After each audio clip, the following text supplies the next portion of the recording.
Hey there, thank you so much for joining me today. This video is going to be my very last declutter for the year 2017.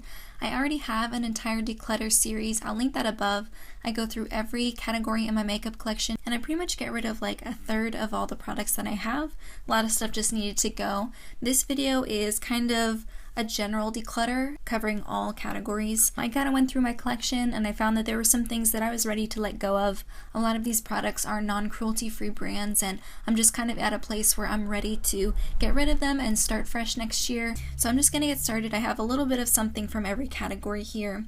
The first brand that I want to talk about specifically is Lovesick. I'm having a lot of trouble figuring out if they are actually cruelty-free or not. Some websites say that they are, some say that they aren't. It's really hard to get a solid answer, and it seems like when people reach out to Lovesick, different people have different things to say. It's just really difficult for me to tell if they plan on selling in China, what their suppliers are doing. It just seems really hard to get any real answers about that kind of thing. If they're not really transparent about all that kind of stuff, if they're not willing to answer your questions and have like a standard answer for everybody, it makes me feel like that's not a company that I feel like is 100% cruelty free, and I have trouble supporting them as a result. The first being this blush here. This is the Lovesick Buildable Blush. It's a matte version in the shade Tinge. Beautiful, like everyday pink. The light's kind of blocking it out, but it's a really nice everyday, slightly peachy pink.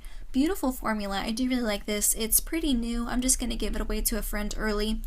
Even though it is a nice formula and I like it and I really like the packaging, even though I do really like this product, I definitely have lots of everyday blush colors in my collection already. It's not like I necessarily need to have this one in my collection, so I'm just gonna give it away to somebody while it's still good. I have a bronzer here. This is from Bourjois Paris. It's the Matte Illusion Bronzing Powder. I talked about this in my makeup basket video for this past month for December, and I talked about how it looked really orange once I got a look at it, and then I swatched it in that video and it was very orange. Do you guys see that? Maybe the lighting's not doing it justice, but it's basically an orange eyeshadow. And the few times that I wore this, it did not look good on my skin tone. It was very orange on me, so I'm just gonna get rid of this. I don't know who I'll give this to. I'm not sure who this will work for, but I'll figure it out. And the next one is a eyeliner from CoverGirl. It's their Perfect Blend eyeliner. It's just a regular brown shade. I just finished one up from this brand. It was like a black brown color, a little bit darker than this, and I liked that one. This one's just too light on my eyes. It doesn't really show up that well, and it's kind of old. It really should go. I think I'm just going to get rid of it. Same with the L'Oreal Blackest Black Gel Eyeliner. It's a little black gel eyeliner in a pot. This worked really nicely. I did use quite a bit of it. I'm not sure if you're going to be able to see, but this is getting a little bit old. I think Essence has one, Wet n Wild has one. I can easily replace this with something that's cruelty free. I think Root Cosmetics also has a black gel liner. I think Tashina from Logical Harmony mentioned that she liked it, so I might check that one out. I have two products here from NARS. If you guys don't know, NARS recently decided to undo their cruelty-free status. So I have a dual intensity eyeshadow in the shade Himalaya. I've already hit pan on this. It's a beautiful shade, but next year I plan on buying more single shadows and playing around with a lot of different brands. So I easily feel like I could find something this shade. It's not like that crazy special of a shade. I did really enjoy the formula, enjoyed using it, but I'm ready to move it out of my collection and give it to someone else. And I also have the NARS blush in Gulu. This was the little mini, the VIB Rouge gift for 2016. I'm just going to give that away while it's still brand new. I do have some eyeshadow palettes here. This one is the most surprising for me because I have raved about the Lorac Pro formula. I'm a really big fan of their eyeshadows. They're buttery. I love their mattes. Big fan, but I'm kind of at a point in my life where I'm ready to get rid of these. I have the Lorac Pro 2 and 3. So the Lorac Pro 2 is more of like a cool toned, beautiful palette. And then I have the Lorac Pro 3 here, which is more like neutrals. It has a mix of cool and warm shades. Beautiful. These are still relatively new. I think I've had these under 2 years. and I think I'm just going to give them to some friends of mine who are starting to get into eyeshadows. I think these are really great palettes. I do have the Lorac Pro 1. I'm keeping it in my collection because I'm doing some wedding makeup later this summer, next summer, and I like using the Lorac Pro 1 palette for when I do makeup on other people. I think it has some good shades, so I'm going to hold on to that. Of course, once I find other eyeshadow palettes or eyeshadows that I feel like I'm comfortable using for a bridal makeup look, then I will just pass that one along as well, but I'm going to hold on to it for now. And then I have the Lorac Mega Pro 2 palette as well. I'm actually going to give this one to my mom. I think she would have a lot of fun with these colors here. It's a beautiful palette. I definitely enjoyed using these, but I kind of want to make some room in my eyeshadow collection for other brands. I'm excited to try the ColourPop singles, the Makeup Geek singles, the Anastasia Beverly Hills singles. I'm just excited to start playing with buying specific shades and creating my own palettes and color schemes and just playing around with that.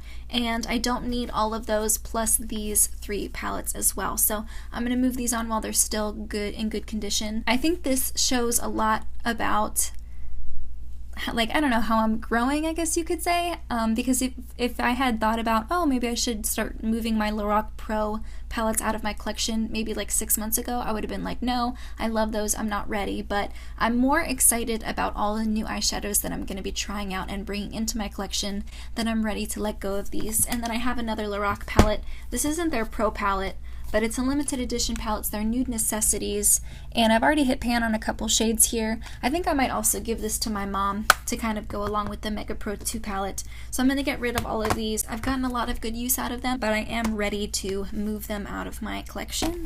I have a little Benefit Quickie Contour Stick from the Benefit Hoola line. I am currently using an Anastasia Beverly Hills contour stick. It is taking me the longest time to use up, and I use it on a regular basis and it is just not going anywhere. So I feel like before I even use this, I should give it away to somebody because I'm not going to use it. I just know it. I have a Coty Airspun powder. It's currently in the e.l.f. High Definition powder container just because it was a little bit easier to use. The original Coty Airspun container was in like a cardboard packaging. It wasn't good, so I put it in here instead. This powder is really old and I literally have not touched it in over a year, so I think I'm just gonna get rid of this, like just throw it away. I do have a full-size unopened Coty Airspun powder in my collection. I'm just going to use that one up, maybe find a cruelty-free dupe of it, but this one is going in the garbage. It's old. I have another powder here. This is the Maybelline Fit Me powder. I'm in the shade 120. It's just a regular pressed powder. At first I was just going to keep it and use it up, but I realized I have so many face powders, like so many face powders, that it's going to take me a long time to work through those, and I don't need to hold on to this. I've only used this one once. I have lots of friends that would easily get some more use out of this than I would, so I'm going to give it to them. And then lastly, I have 2 foundations here. They're in these little like airless pump containers. I got this like 2 for $11 on Amazon's website. These are really nice because the Maybelline Fit Me Matte and Dewy, I have the matte and the dewy versions here. They come in glass bottles with no pumps. So I poured them into these and they're a lot easier to use. The problem is I have way more foundations than I thought, and I thought it would take me a lot less time to use them all up. So I've been actively trying to use up all my foundations this year, and I still have so many foundations left that these ones have not been touched. I've actually never used these. I think I used each of them one time to try them out. And so these are definitely expired. I got all 3 of these Maybelline products for really cheap. I think there was a sale at Ulta, and then there was like a buy one get one half off sale, and then I had like an extra discount when I was working at Ulta at the time, so I think I paid like $1.50 for each foundation and probably like $1.50 for the powder too. So it's not like I wasted like $20 or anything, but I do feel kind of stupid for buying these because I never got a chance to actually work on them. I have lots of high-end foundations that I wanted to use up first, and you guys know I'm still working on that NARS Luminous Weightless Foundation. So what I'm going to do is, because they are expired and I can't give them to anyone else, I'm going to count how many pumps it takes to empty these out, and do another how long does it take to use up makeup series, including these two foundations. I don't know if maybe the matte and the dewy formula have different amounts of pumps in them or what, I'm not sure, so I'm gonna do a little experimenting with that and include those and at least get some value out of these products while I still have them. That teaches me in the future not to buy a bunch of foundations at once, and it really teaches me how long it takes to use one foundation up, so maybe I'll be a little bit better about how I spend my money next year when I can start buying makeup again. That was 15 products. I think that's a really great place to start for the new year. And yeah, let me know if you guys enjoyed this type of video where I just talk about some products that I picked out and I wanted to get rid of. I don't know if I'll ever really do those big giant declutter videos anymore, because I hopefully have a better idea of what products work for me and what products I like, so that I won't be buying a bunch of different products and then ending up decluttering them later on. Hopefully it'll teach me to have been a little bit smarter about what I buy in the first place, so that I don't have to go through and do those big declutters anymore. So I'm not sure what I'm going to be doing declutter wise next year, but this was kind of my last clean out. Let me know if you liked this kind of video, if you want me to just do these every once in a while when I feel like I have enough products that I want to get rid of and I want to talk to you about why. But yeah, in the meantime, that's everything I have. Thank you so much for joining me, and I'll see you in my next video. Bye guys!